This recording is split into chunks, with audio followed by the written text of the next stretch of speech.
Hi everyone, welcome back to my channel. If this is your first video, I'm Simlish Fox, aka Eileen, and I do some building here and there, and I'm actually working on something, and it's the reason why I haven't posted in so long.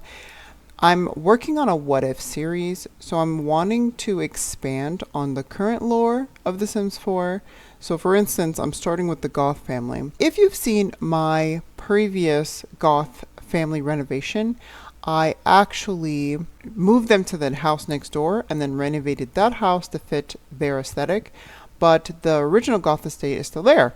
So my what if series is starting with what if Mortimer Goth had a brother, an older brother named Ignacio, and he is the quintessential first son that's revered by the family, and he's successful and he's handsome. So I am trying to work through the gameplay of that and trying to record some of the scenarios that they might run into, because I have this whole like backstory for them.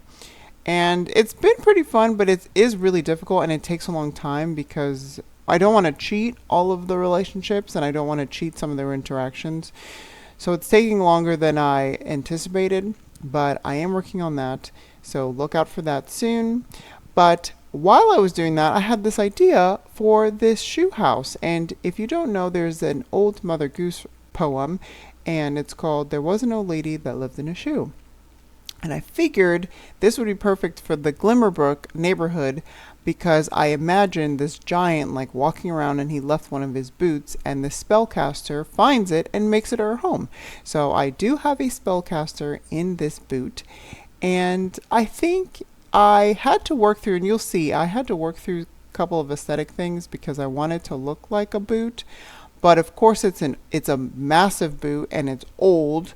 And over time, you know, when you're I'm trying to imagine like, okay, if I find a boot and I'm trying to make it a home, I'm going to give it, you know, a good foundation, put some stones in there to keep the structure of the boot because the leather is not going to hold up over time. And I'm pretty sure I thought way too much into it, but it came out pretty much exactly how I wanted it to.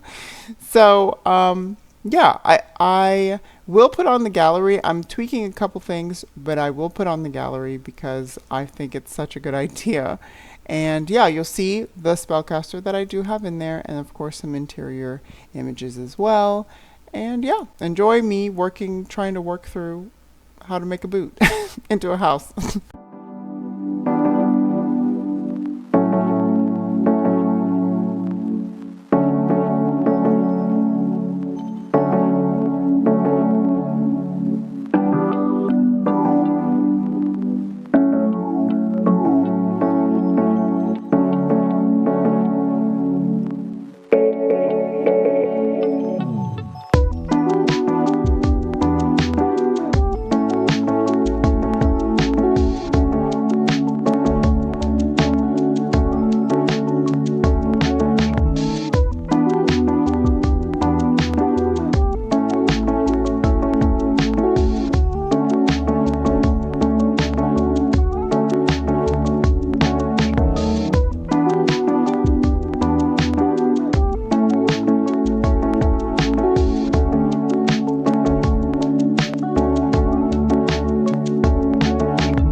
Now, mind you, when you're making a boot into a home, your first instinct is to think about the boot aesthetic, like what a boot would look like, and then you have to adapt the house to that. So that's what you're going to see me do. I'm trying to get the boot aesthetic perfect, or not perfect, like close to exactly how I want a boot to look, and then I will just adapt the interior of the home to what the boot is on the outside, because I feel like that's more realistic if I'm finding a boot to live in. yeah, you're gonna see me do a couple things that might not be the best way to go about it, but like I am not used. This is like my first creative build, so I'm actually pretty proud of myself for the way it turned out because I don't do these like abstract shapes as houses. But after this boot, I'm pretty sure I'm doing a couple more because this was actually kind of fun.